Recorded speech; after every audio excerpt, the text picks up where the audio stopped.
Bueno, ¿qué tal? Vamos a comenzar a trabajar ahora sí con más detenimiento esta clase del seminario 2 que se llama Introducción del Gran Otro. Lacan comienza la clase con una pregunta un poco extraña, un poco sorprendente, como le gustaba hacer a Lacan, que en realidad ya había planteado al final de la clase anterior, en la clase 18 de este seminario.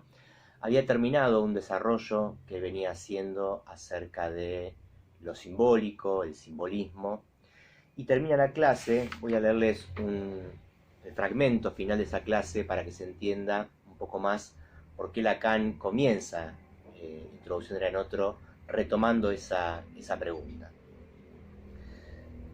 Dice Lacan: marcar las 6 caras de un dado, hacerlo rodar, de este dado que rueda surge el deseo. No digo deseo humano, porque al fin y al cabo, el hombre que juega con el dado es cautivo del deseo puesto así en juego. No conoce el origen de su deseo, que rueda con el símbolo escrito sobre las 6 caras. ¿Por qué solo el hombre juega con el dado? ¿Por qué no hablan los planetas?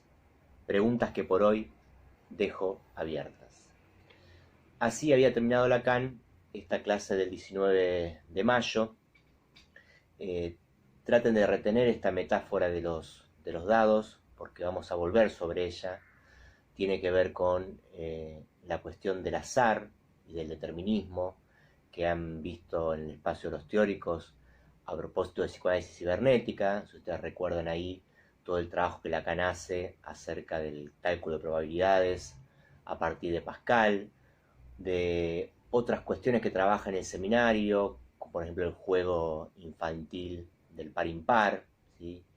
Equiparable a nuestro juego de piedra, papel o tijera, ¿no? Donde dos niños esconden sus manos por detrás en el par impar y el adversario tiene que adivinar, ¿sí? Que si la mano está indicando un número par o un número impar. Toda esa serie de juegos simbólicos que tienen que ver con la probabilidad y con el azar es referenciado en varias oportunidades en este seminario, y Lacan termina esta clase anterior a Introducción era en otro hablando acerca de la tirada de los dados, ¿sí? Digo que es importante retener esta idea porque vamos a ver un poco más adelante, cuando trabajemos uno de los textos de la unidad 3, que la tirada de los dados es usada por un autor, Jean-Claude Milner, para explicar justamente la emergencia del sujeto, ¿sí?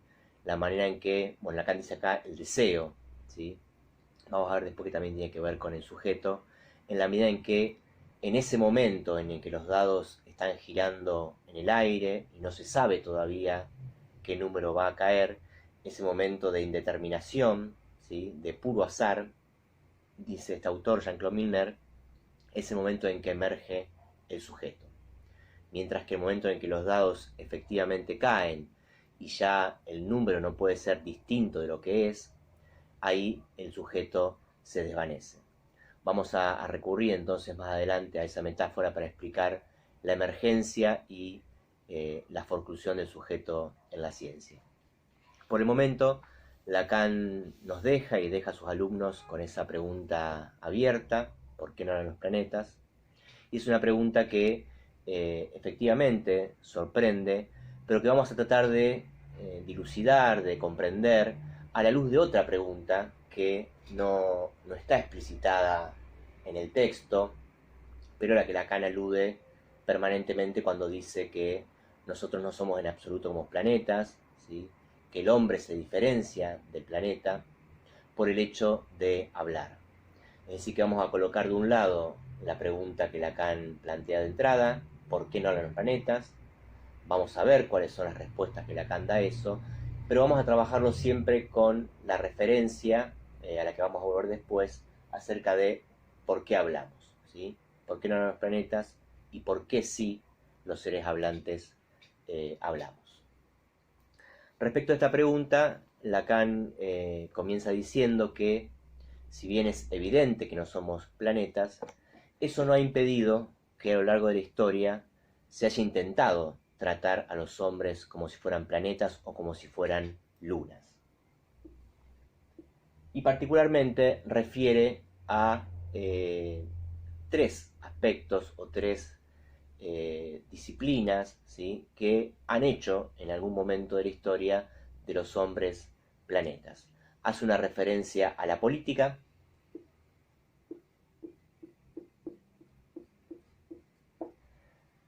particularmente a la obra de Hitler, Mi lucha, en la página 353, a poco de empezar la clase, ¿sí?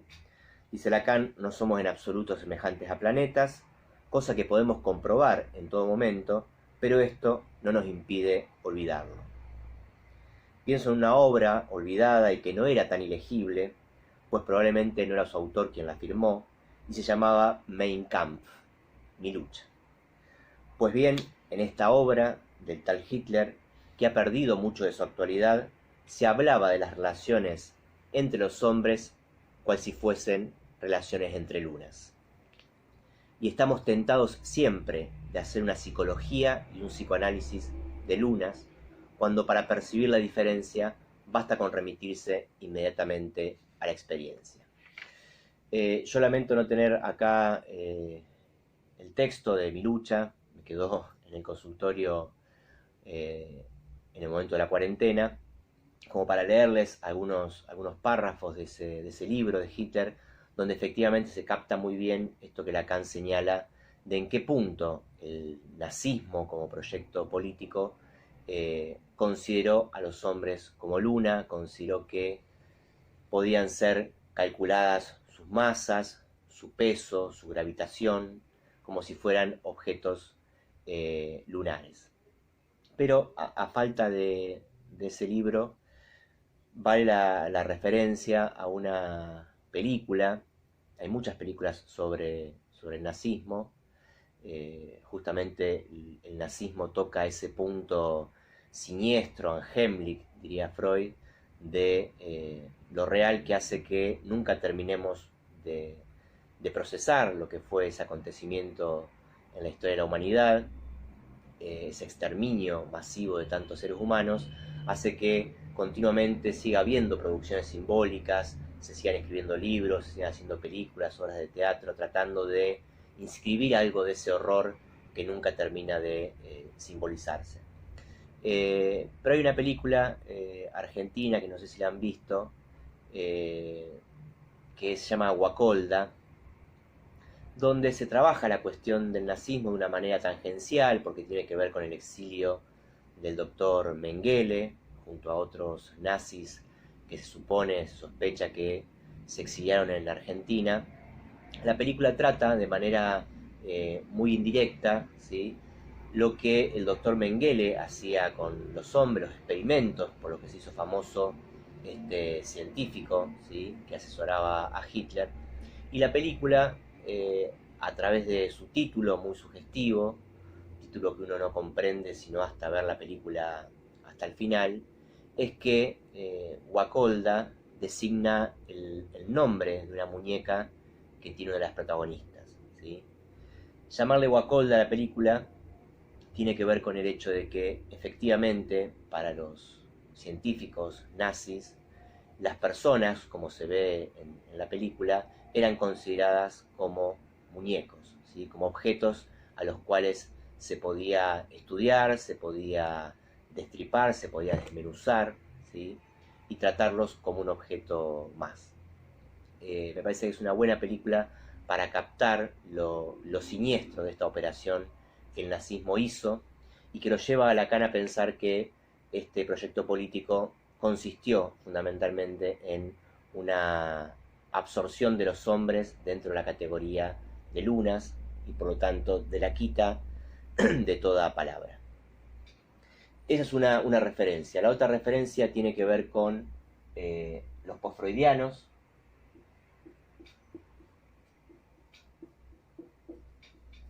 Ya estamos habituados en estos textos, en las clases que venimos viendo de Lacan, sobre todo esta época, sus críticas a los postfreudianos.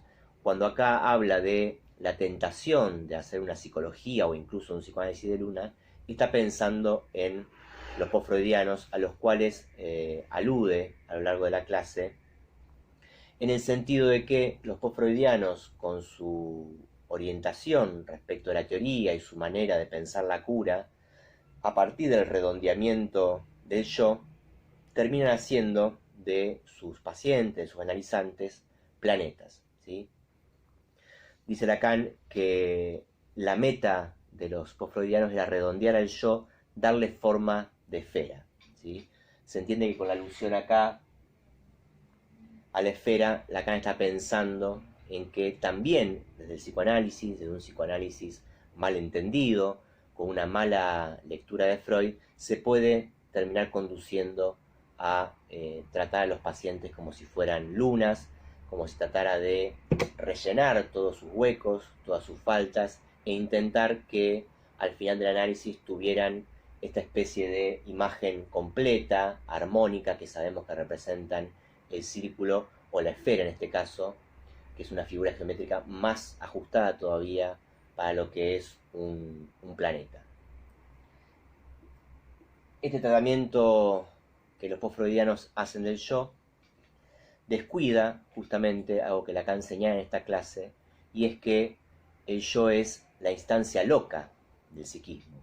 El yo es de naturaleza imaginaria, es de construcción imaginaria, como vimos en la tópica del imaginario, en el esquema óptico, y esta construcción imaginaria del yo, ¿sí?, le otorga al yo una función para Lacan muy distinta de la que los postfreudianos le habían asignado.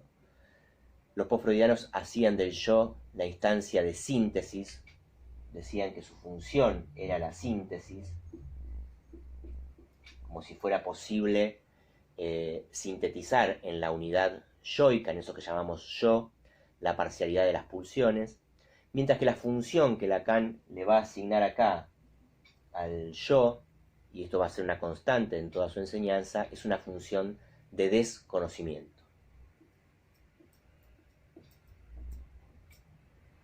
Y esa función de desconocimiento, ese no querer saber nada, con sus determinaciones inconscientes, hacen del yo para Lacan la instancia loca, la dimensión de locura imaginaria que nos habita a todos los seres hablantes.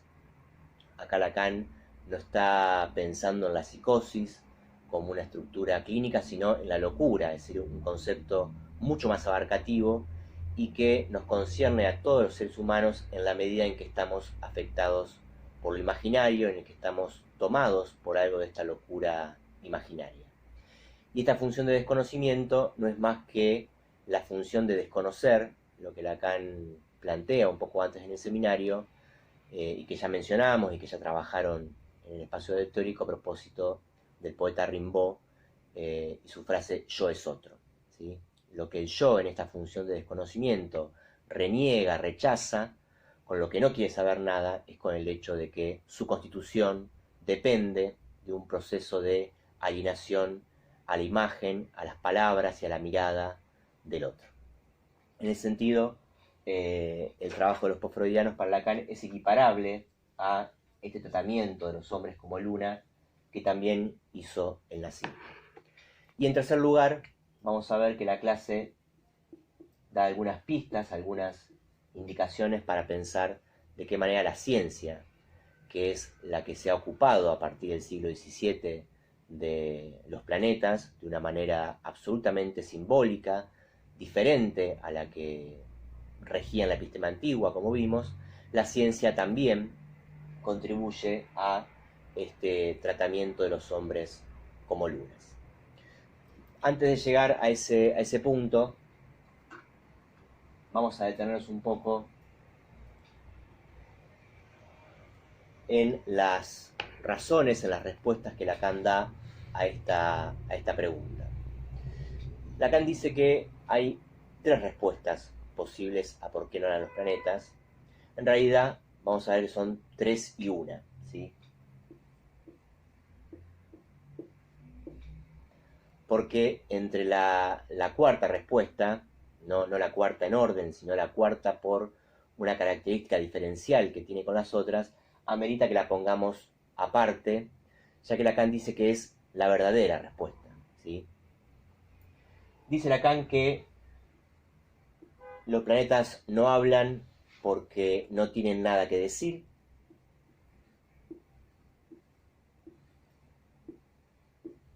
Voy a anotar aquí solo las palabras claves de la frase, ¿sí? No tienen nada que decir. No tienen tiempo.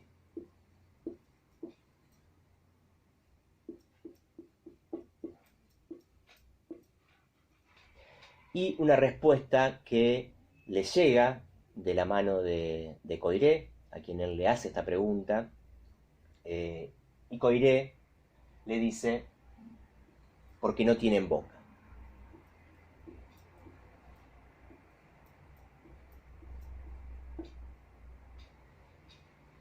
Y Lacan agrega una cuarta respuesta que es, dice él, en un sentido la verdadera, que es, se los ha hecho callar.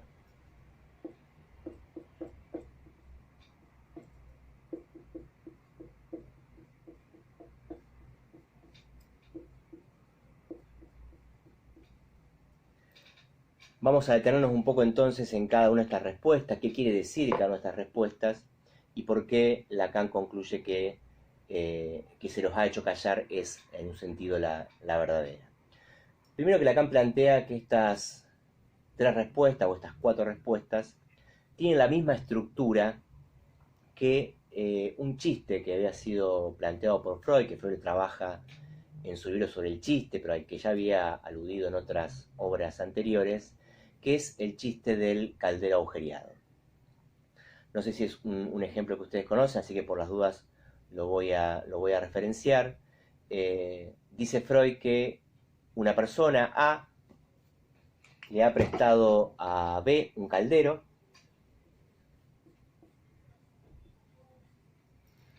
digamos nosotros para entendernos, no un caldero, una olla, ¿sí? Una olla Essen, para nacionalizar un poco el ejemplo. A le ha prestado a B un caldero y B se lo devuelve, dice Freud, agujereado, roto.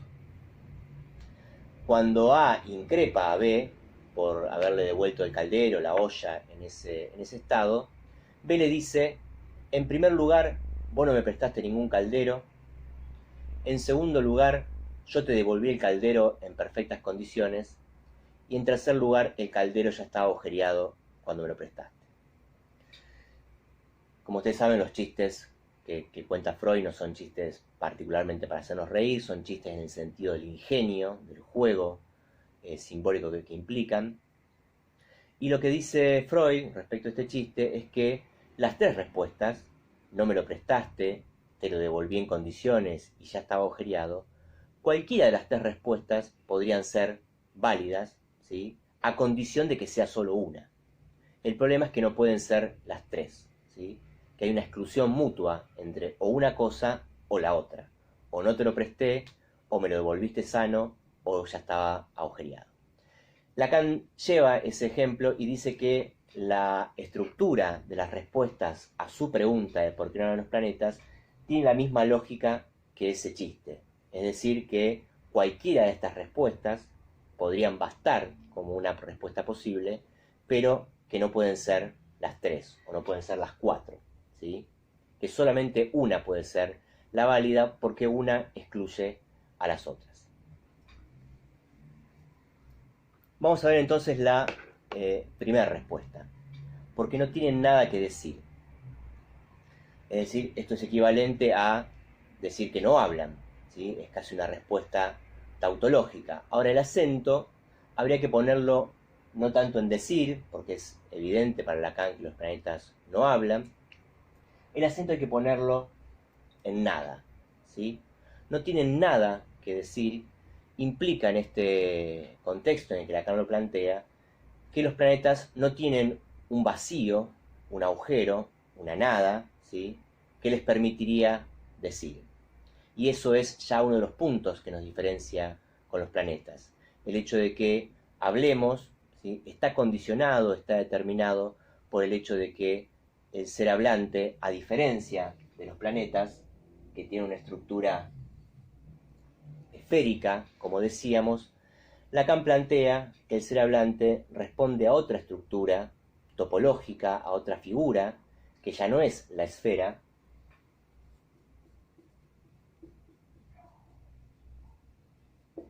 y que es el toro.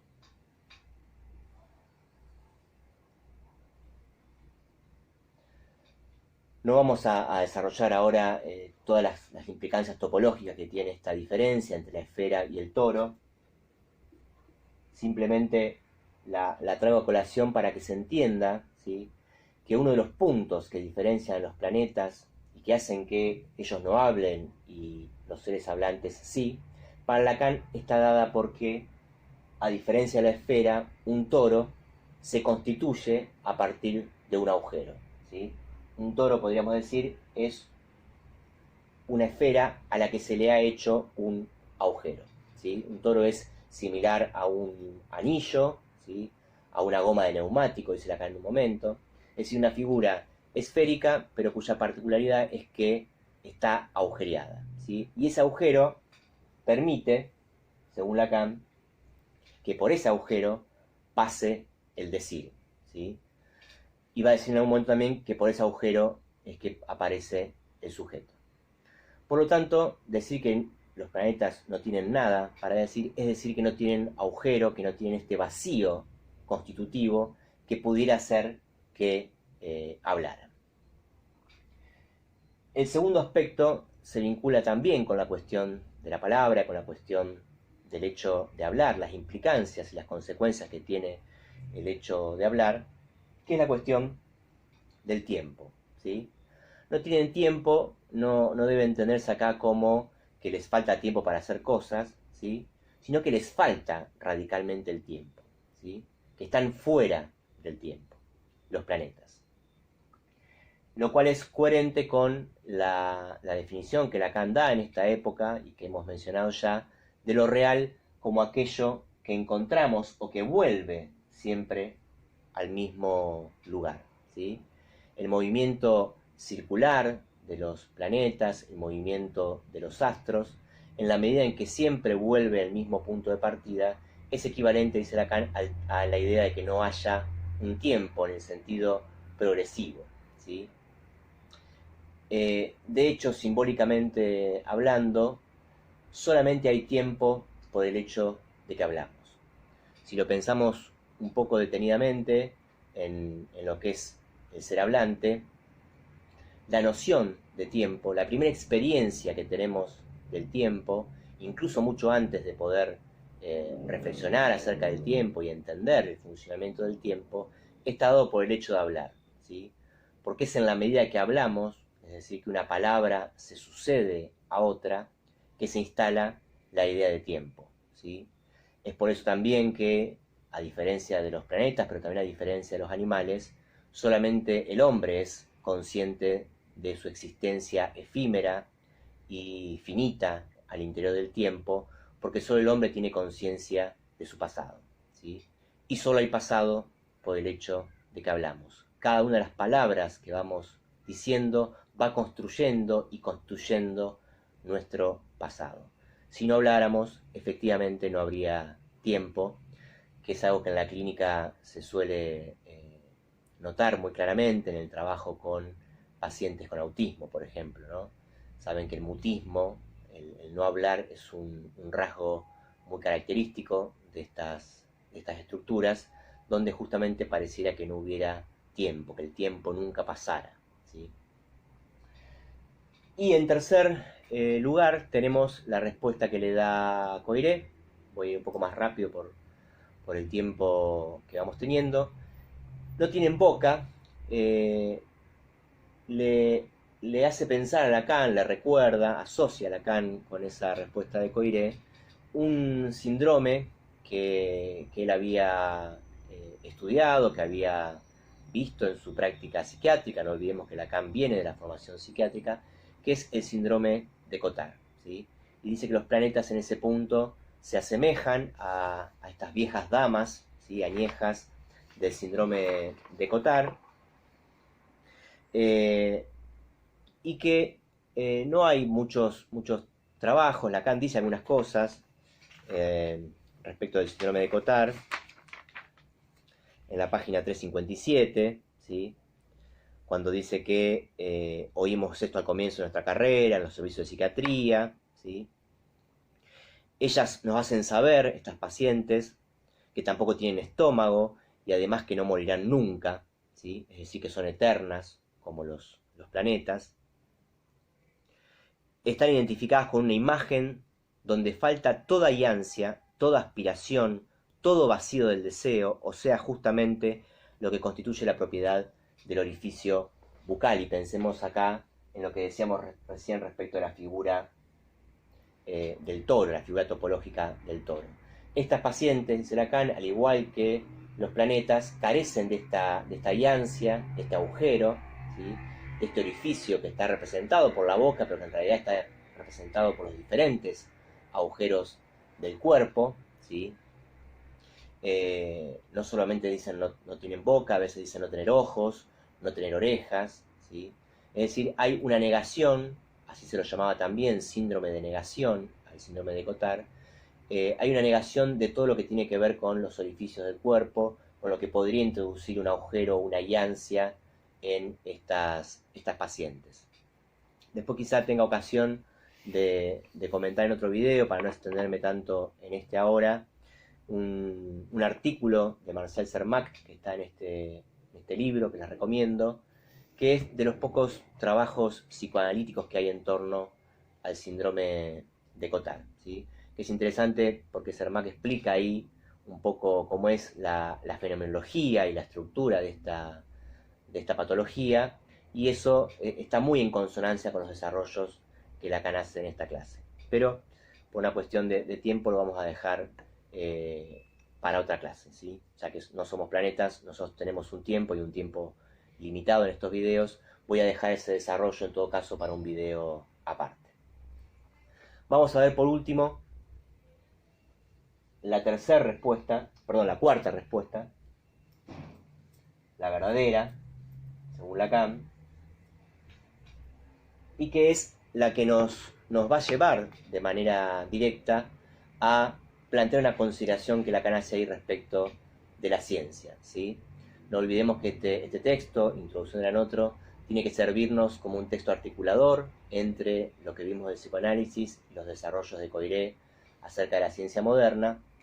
Efectivamente, cuando Lacan comienza a desarrollar esta respuesta, que se los ha hecho callar, dice que no es del todo cierto que nunca hayan hablado, ¿sí? Que en algún momento los planetas hablaban, lo dice en la 358, 359, sería un error creer que sean tan mudos los planetas, ¿sí? Nosotros los hemos hecho hablar, y sería un gran error no preguntarnos cómo esto es posible. Lacan alude ahí a la consideración que se hacía de los planetas en la epistema antigua, ¿sí? Recordemos que la revolución del siglo XVII consiste en un pasaje de la epistema antigua a la epistema moderna o a la ciencia moderna, del pensamiento aristotélico al pensamiento galileano. Efectivamente, dice Lacan, en la epistema antigua, es decir, anterior al siglo XVII, los planetas hablaban, se les suponía una subjetividad, se suponía que los planetas transmitían sus designios, ¿sí?, a los hombres respecto de la lluvia, respecto de qué momento era el adecuado para la cosecha, etc. Es decir, diferentes signos, ¿sí?, que los planetas daban a los hombres en franca comunicación entre los hombres y los astros. El hecho de que antes hablaran y ahora no, está dado, según Lacan, por la ciencia moderna, esta ciencia galileana, que es la que efectivamente los hizo callar. Primero con Galileo y después, de manera mucho más definitiva, dice Lacan, con Newton. Esta respuesta, si se fijan, tiene una diferencia gramatical en la manera en que está estructurada la frase, muy diferente a las otras tres, ¿sí? Por eso la pongo en un apartado diferente, ¿no? Las otras tres respuestas que da Lacan no tienen nada que decir, no tienen tiempo, no tienen boca, parecían aludir a cierta carencia, ¿sí?, propia del planeta, ¿sí? No tienen nada, no tienen tiempo, no tienen boca.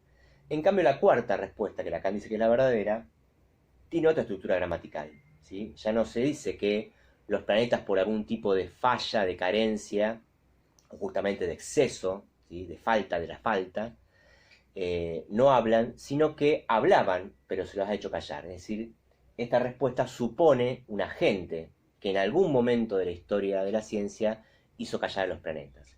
Y ese agente es, para Lacan, la ciencia moderna. Vamos a ver de qué manera. Dice en esta misma página que les leía hace un momento, ¿sí?